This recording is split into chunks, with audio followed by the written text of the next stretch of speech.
let's talk a little bit about human relationships. So one of the things I have noticed, we already know this is all where it goes wrong here. But as a real estate broker that really has a focus on probate, it is a really large part of my business. I'm dealing with people going through this process all the time. And I'm always amazed at the complicated relationships that exist in the family system. I had someone actually, Joseph, reach out to me a couple days ago. Mom had died. Mom had a school friend who she allowed to live with her. There's no tenant. There's no lease agreement. Pardon me. So it's completely informal. She doesn't want to bail. She has nowhere to go. Now they have to possibly evict her, and then also, he doesn't get along with, he's the independent administrator, but he barely has communication with the siblings who are the heirs. So it's just completely crazy, and he's really stressed out. But also with these complicated relationships, often there's fighting and there's conflict. And I think I want to start with, what's your advice to people starting this process? Let's say things are a little bit icy in the family, and they're icy and spicy. Okay, Yes. there's some landmines in there. What's your advice? Like, or what have you seen, or what could you tell someone going through the process? So one of the things I tell clients is, look, the more you fight, the more money the attorneys make, which comes out of the estate.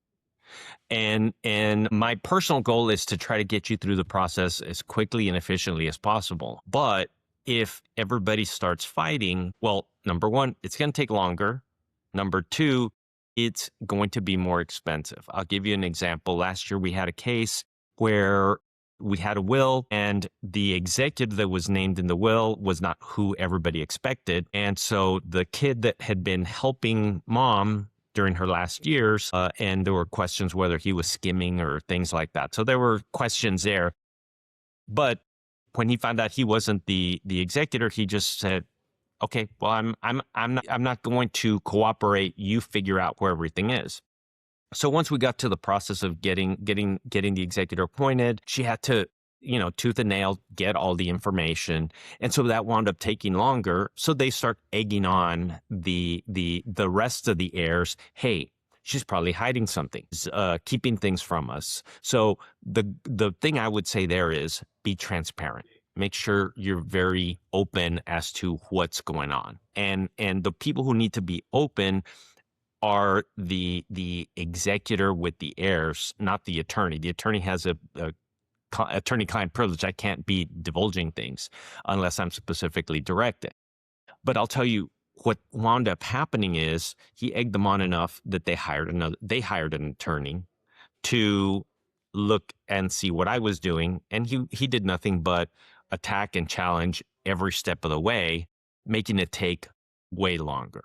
Give you an example of Yeah. what the fees wound up. Our fee quote had started out at $8,000 if there was no fighting. By the time we were done, all the attorneys fees, we wound up with 3 attorneys in the case. Wow. It wound up at $33,000. Wow. Wow. So, and here's the kicker. Everything got distributed exactly the way it was going to be distributed under the will, which is Wow. exactly what was going to happen, except they took this detour that they thought was going to make things go faster, didn't do that, did the opposite. They thought it was going to make it more efficient, wanted to be more expensive. So that's kind of what I would say is, try to look at it as a process that we need to get through the other side. Once you get to the other side, you never have to deal with these people again. Even if they're your family, you don't want to have Thanksgiving dinner, you don't have to.